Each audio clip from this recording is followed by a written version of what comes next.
Ooh, child.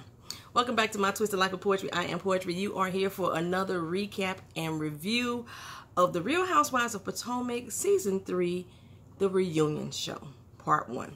It's going to be a two-part reunion from what I hear. I don't know for certain, but I've been hearing this around the YouTube streets. It's a two-part reunion. So, let's get it jumping in. I'm going to tell you right now that about half of the way through this reunion, I stopped taking notes. I stopped taking notes because it all became about Ashley taking over everybody else's conversation. So whatever the question that was addressed to the person, they never got what they were supposed to be saying out because Ashley kept chiming her ass in. And I just got kind of fed up with it, so I stopped taking notes about the reunion. So we're going to try to get to it as best as humanly possible. Andy already started off, you know, on his real shady mess. Like, yeah, we about to go have this press conference, y'all. You know, they had to do with Karen, you know. So he already starting off pretty shady. We get to go into the dressing rooms while the ladies are getting prepared. Ashley says she already knows she going to be dodging bullets like, you know, she on the Matrix or what have you. Well, girl, you started the gunfight. So, yes, I expect you to be dodging bullets if you had ever kept your damn mouth closed. You know what I'm saying? But you should expect it. We learned that Karen's father did pass away just a couple weeks before the reunion taped. My condolences going out to Karen Huger and her family.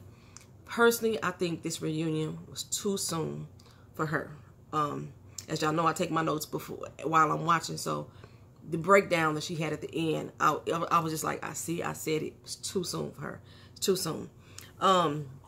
Especially because we know as black people, when we go to funerals, it'd be like a week or two after the death. Because, you know what I'm saying, we black people, something in our melanin that don't make us turn all blue and purpley and veiny and shit, so we could wait longer than the average Caucasians. I'm not sure about Latinos and Hispanics, and I'm not sure how y'all do when y'all pass away, but black people, we preserve a long time, so sometimes we don't have the funeral till 1 or 2 weeks after death. So I expected her to have just had the funeral. And then she said that they had just buried him on Thursday and today is Tuesday. I say, see, this is too soon for you, Karen. You should not be at this reunion. Should not be at this reunion. And I know you're going to put on this little tough girl act, but this is too soon for you. So, on the right side of the couch, I'm just going to go down a little fashion sense because, yeah, everybody seems to do that. I'm not a fashion guru. As y'all can see, I'm a t-shirt jean type of girl sometimes, but I do like heels. Ain't that kind of awkward? So we already know that the two people that sits closest to Andy, they are the most prominent cast members. They usually are the highest paid cast members. So we got, to our right, which would be Andy's left. Our right, when we looking at the TV screen, we had Gizelle, we had Ashley and Robyn. To our left, we had Karen, Monique, and Candiace. Okay, so this is what we got going on. Candiace, she had on her sunbursting yellow popping off her melanin. She was looking a little bit like, what's that girl name? Oh my gosh. Kenya Moore. She was looking a little bit like Kenya Moore when she wore her little yellow in that reunion. Just that yellow just worked so good on her complexion. It just pop, pow.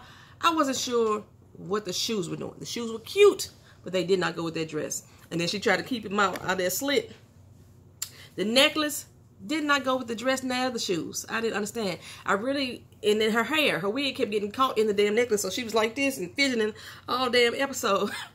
Her makeup was basic. It wasn't nothing spectacular. But I really wish that you showcase some more hair from your line other than what you've been wearing, girl, because it ain't working for me. Monique had on her rosy champagne colored ensemble. I liked everything but the shoulders. I did not like all of that fringe and the neck fringe. It actually covered her baby bump pretty well. But I didn't like all that fringe. I didn't. I think they said that she was channeling her Wakanda. She was channeling her her Sparta to me. I didn't like all the fringe, but I did like the color, the champagne rose color satin dress. I did like that, and yeah, that was kind of cute. Karen had on this white lace number. I really wish that in her promo skit they would tape her to show her breast reduction she's done. Because now she's back to her normal self, but they in the old promo, they still got her with the extra breasts that she had, the implants. And she just looked a mess. But Karen looked... I like the white lacy dress. What I did not like was that tutu train that she had. I didn't like the tutu train. It's like a cockatoo tail back there. I've hated that wig on Karen the entire damn season. Something about the extra bleach blondness irks me. I think I only like bleach blonde hair when a sister has like a low fade and they bleach blonde. I think that's cute then, but otherwise I just don't like the bleach blonde's looks.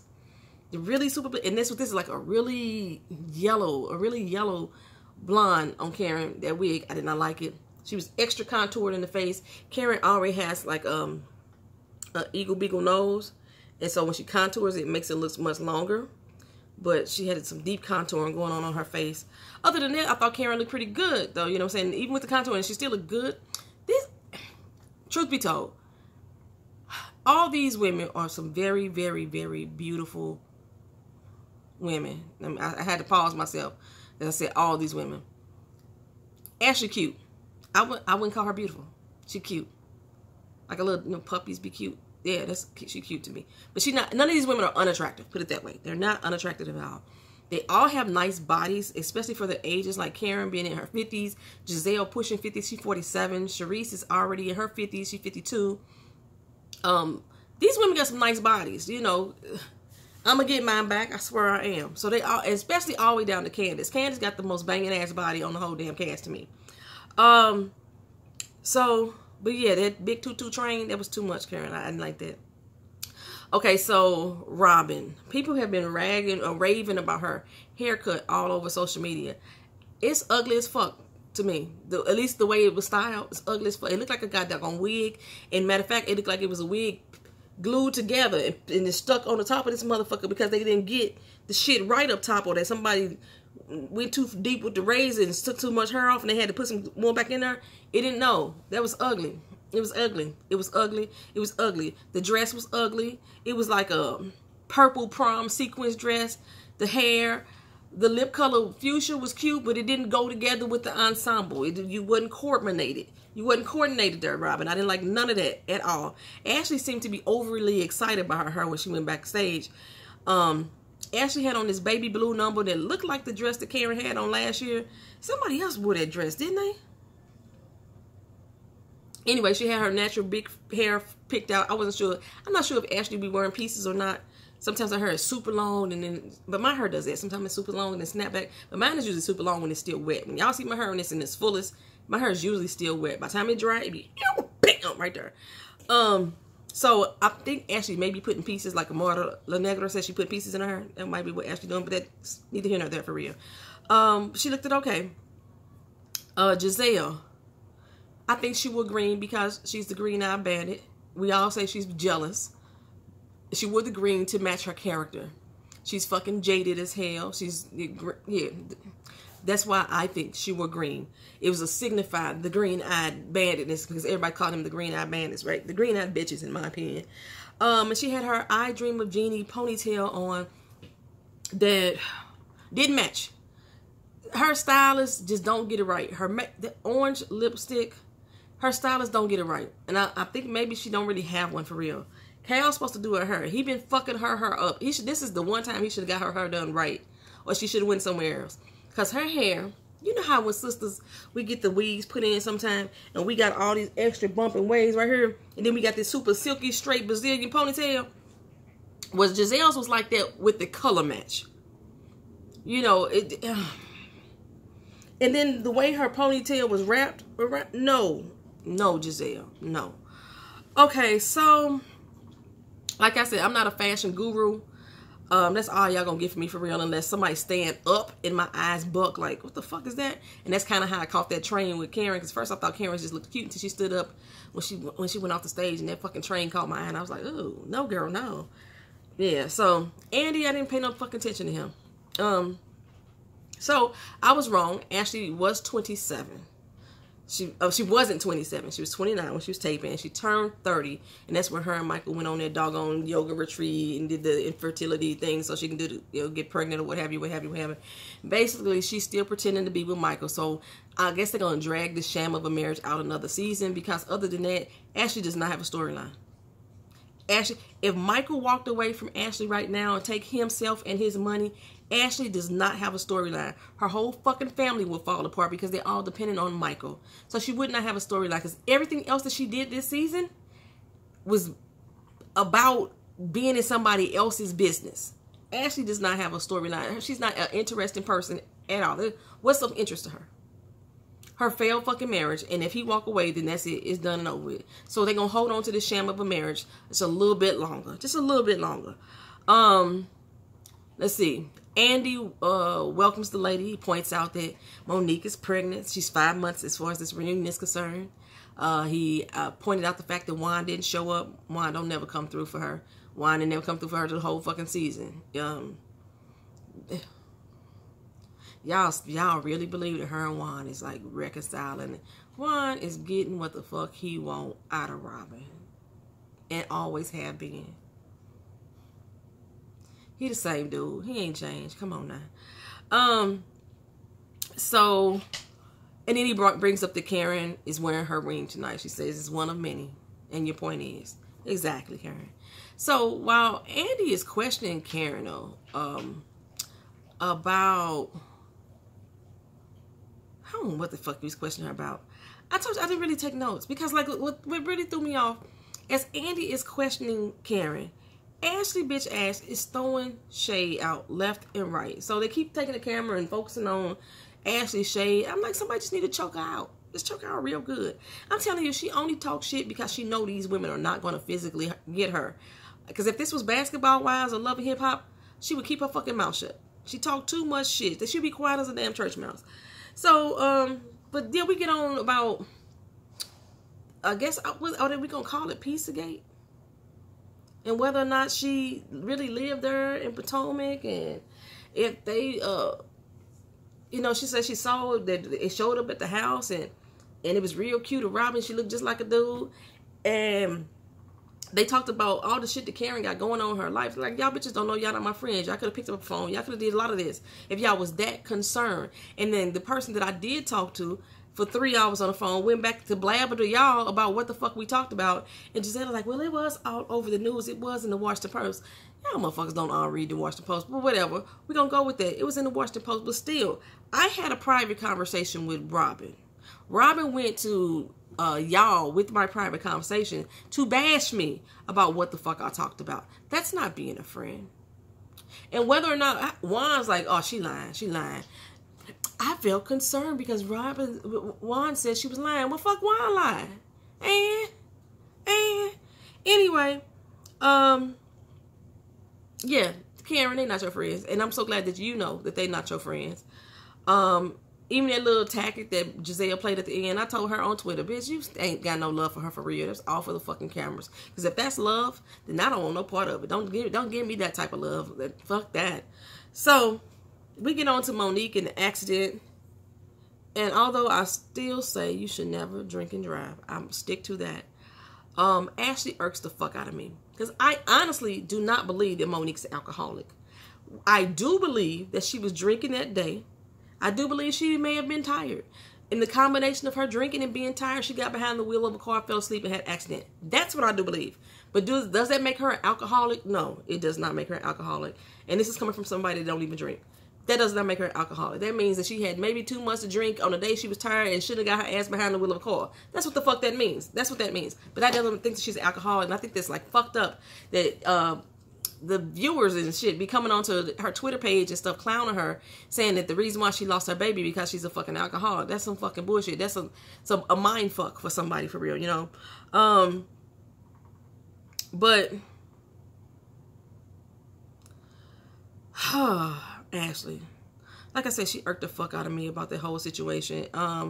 Like she point blank said in the confessionals that she was telling the truth, and Monique knows she's telling the truth, and she just got caught in her lie. Now she, as what not Miss Honey, Beautiful Soul Speaks would say she backpedaling and pussy popping, saying that I didn't say that was the truth. I didn't say that.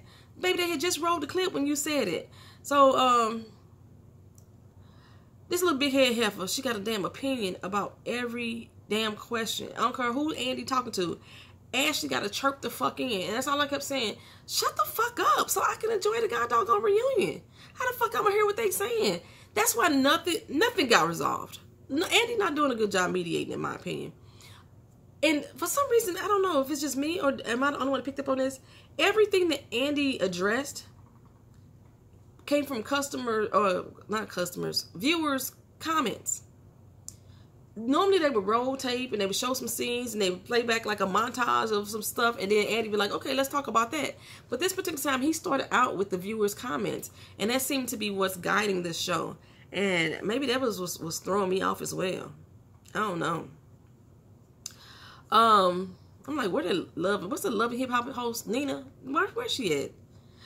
Well, anyway, these heifers got a full-blown opinion about Monique's website that they've never been to. Never been to. Because they were offended by the name. And I guess you hoes are lazy moms. I could see how, like, not for lazy moms. Damn, you just excluding the lazy moms. You saying lazy moms, y'all bitches don't need to come to my website. I can see how that's read. But if you're not a lazy mom, then what the fuck are you getting offended by it for? What is the offense that you're taking? I don't get that. You must feel convicted. If you got mad that she said this is not for lazy moms and you decided not to go to their website, then she must be talking to you. I guess, right? And this is what gets me about Robyn. Robyn, every time she has opened her mouth on this reunion, it's in defense of Gizelle, who wasn't even defending her own damn self. She didn't feel a need to defend herself. Matter of fact, the subject matter of the topic wasn't about Gizelle. Robyn made it about Gizelle. Every doggone statement that came out, Andy say, boy, the sky looks good today. Well, Andy, why you say the sky looks good? Don't Gizelle look good? That's the type of mentality that Robyn is having through this whole doggone reunion. It is irking the fuck out of me. Like, Gizelle. That's all that falls out of your mouth. Just like I said, Gizelle not even tripping. So then Gizelle, Andy asked Gizelle, could her and Robyn, or her and Monique ever be friends? Monique is like, yeah, you know, I think that we can. We both strong personalities, but one day we may get there, yada, yada, this, yada, yada, that.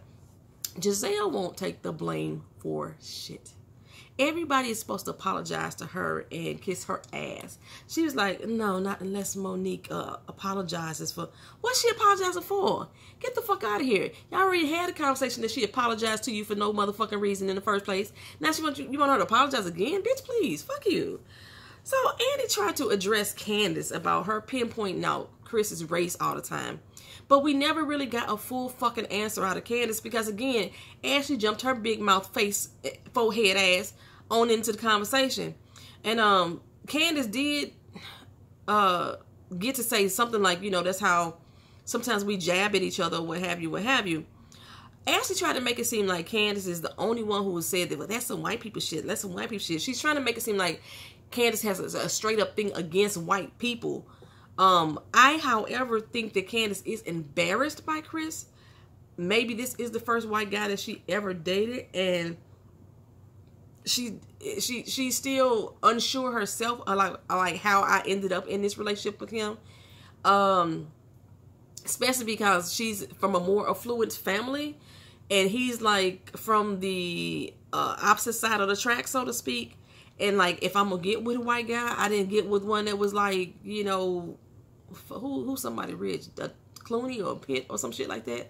I got with like a regular old dude from the hood, and I could have just dated a black guy for that. I really think that Candiace has some internal issues with Chris in that manner.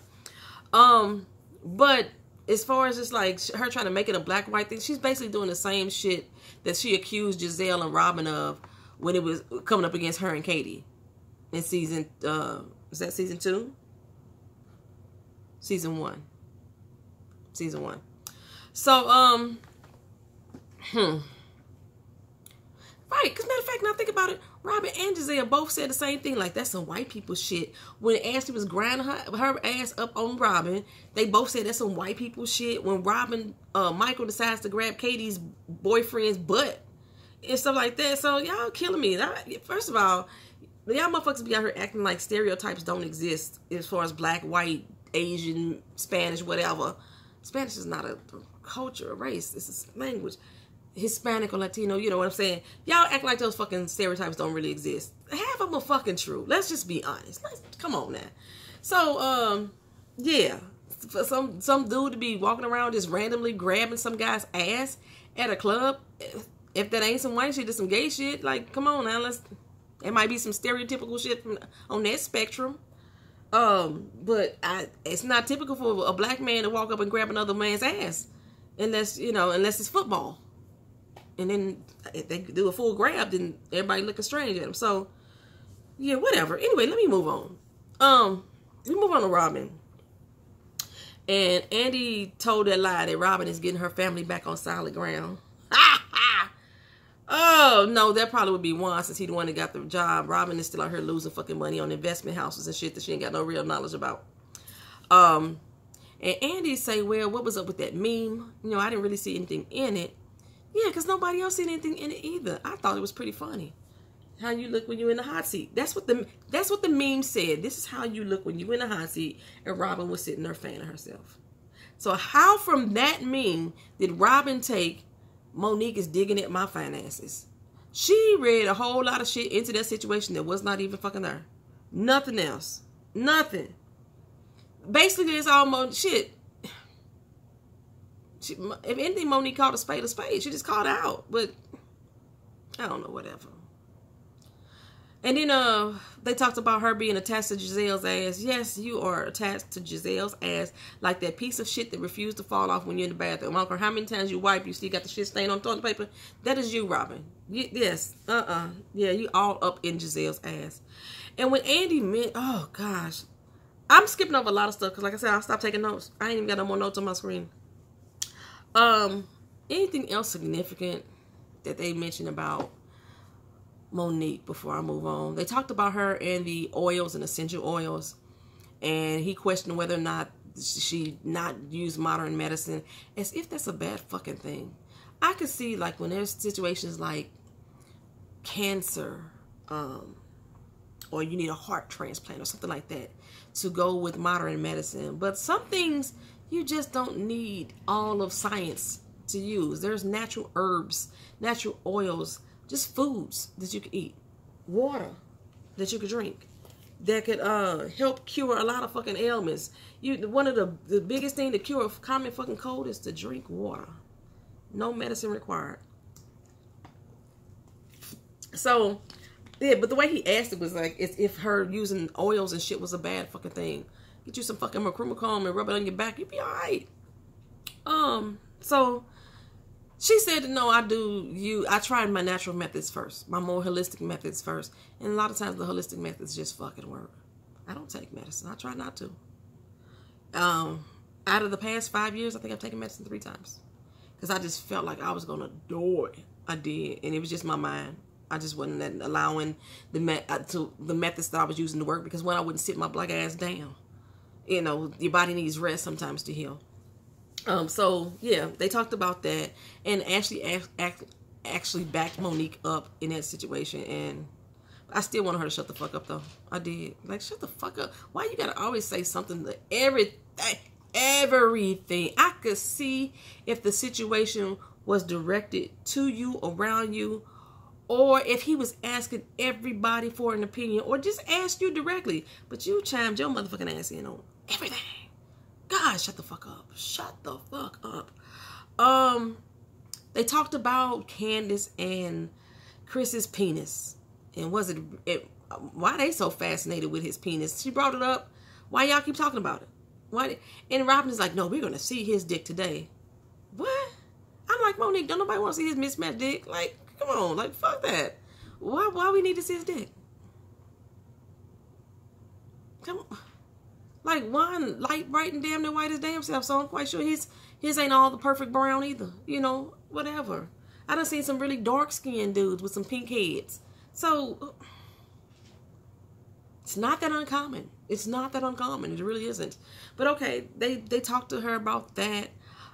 They talked to Candiace about her and Chris and the blow up about how she felt like the women didn't respect her or didn't receive her.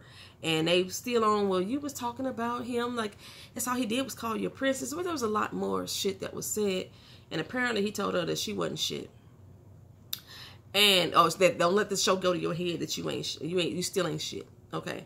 And that's some fucked up shit to say. You know, all of us got our side eye on Chris anyway. We already looking at his deadbeat dad status, like, well, what's going on with that? Because that's some interesting storyline that we want to know, you know, because we here for the kids and shit. So, yeah, that's some fucked up shit to say. And then based off of the text message that she sent him, they throw hurtful shit to each other.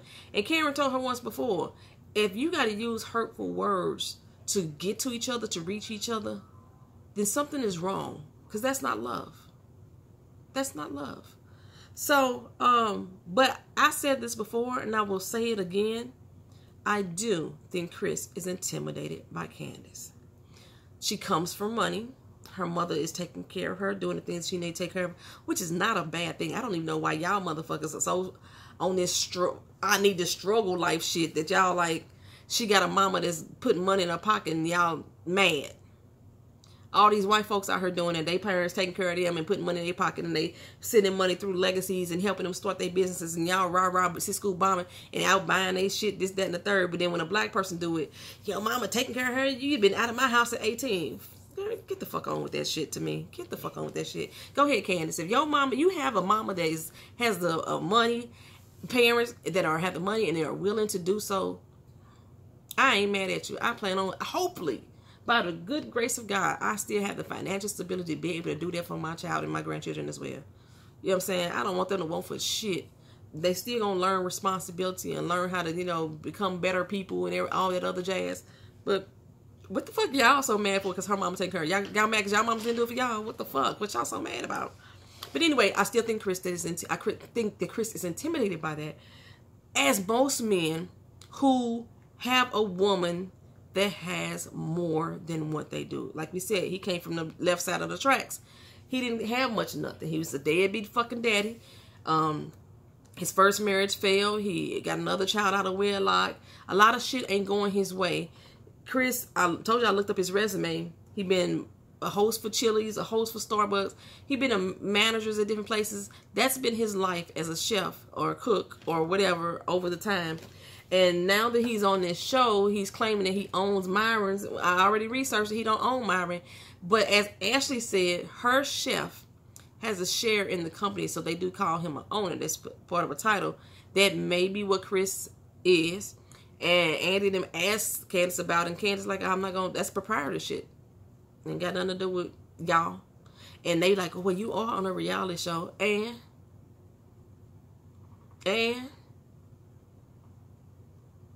we know that Michael is a real estate investor. We don't know all the bad deals that he done did. We don't know what percentage that he has for his companies if he really owns. We don't know all this stuff. And shit, as we learn, Gizelle don't own her shit 100%. She got 1,000 goddamn partners, according to Karen.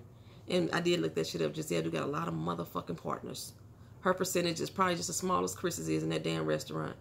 But, so yeah, they wanted to know about that. I think who else they asked? They asked, Candiace about what else? They didn't address the wedding at all. Not this part. So then let's go over to the other couch. Robyn. They asked her about her relationship with Juan. I still think it's in the same place it's always been. Ain't shit changed. I still think she faking and fronting for the cameras. That's the only difference than last year to me.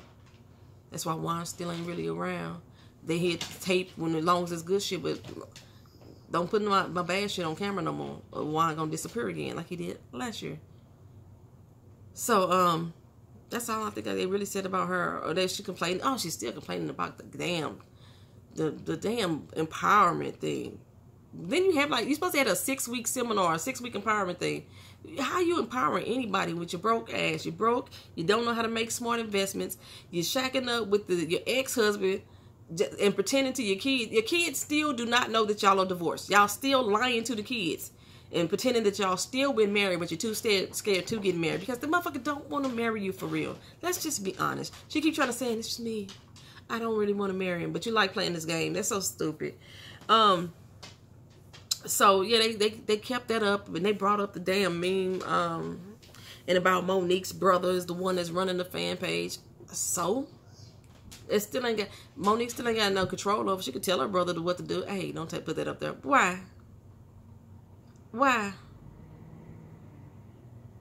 And it's a fucking fan page, and it was a meme. It was funny as fuck. How you looking when you in the hot seat?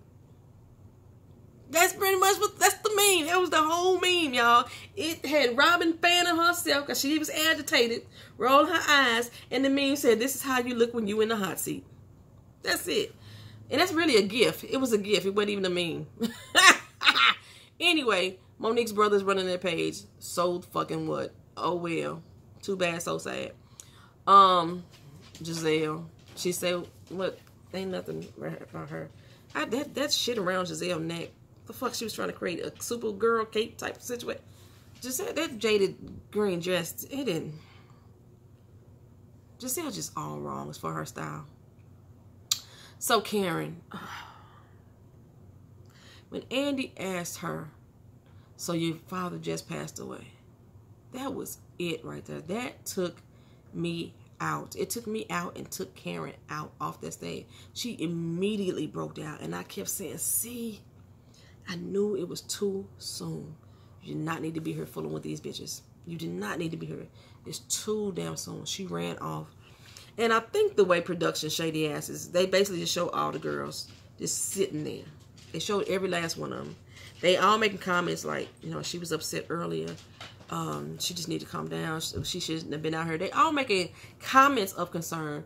And so they pan on each and every last one of them. But they made sure that Gizelle got up. And Gizelle only got up to go talk to Karen and to comfort Karen. I ain't gonna say only. Partially, it may have been because, you know, this is something that she's used to doing with being a first lady of a church. And I'm here to tell you that that's a job. A lot of times, the first ladies of church really don't give a fuck about what you're saying anyway. They playing the fucking role because that's their position they play in the church. That's just from my experience, okay? Most first ladies that I met really don't give a fuck about you. If you saw them next week, they don't even know you got a doggone name. But if you got some drama or some bullshit up in the church, everybody else might know your name. That's what I'm saying. But still, so like she may have been coming from that place as well, but from as a genuine friend, oh fuck you. No, you're not a friend. You're not a friend. And I hope that once Karen calms down, and I think that this is Karen, just from what I've seen from her, when she calms down, she gonna know that was bullshit too. She gonna appreciate it and be grateful that you came to her side in that moment, but she still understands what type of person you are once these moments end. Because I think Gizelle posted on Twitter, in the end, you know, I'ma always be a true friend. No, what about the beginning and the middle, Gizelle? Gizelle, fuck the end. All the way through. How about be a good friend then? Okay, so for me, I think that was the end of it. That's all I got for you. Because like I said, I stopped taking notes. So I don't even know if they touched on anything else. Next week, the men are going to come out. I wonder if Charisse is going to come out. And I think if they do bring Charisse out, Charisse is going to come back next season. That's what I'm thinking. After her divorce with Eddie is finalized. Charisse just basically didn't want her life taped. She could be a friend of the girls on the show, but she just didn't want her life taped. I think she's going to get her job back next season. Yeah, so it looked like it's going to be a really good part, too, because, like, Ray is not fucking having it. And Michael looked like he's sitting there crying. It always look like he's broken. Like, something right with Michael. Anyway, y'all let me know what y'all think about the reunion, whether y'all agree or disagree. Drop it on down in the comment section. Thank y'all for being patient. Like, comment, share, and subscribe to the channel if you've not already subscribed. We will be back for next week for part 2. And if you have not seen what other shows that I do on this channel, then go to my updates video and check that out. And you guys have a great day. Peace.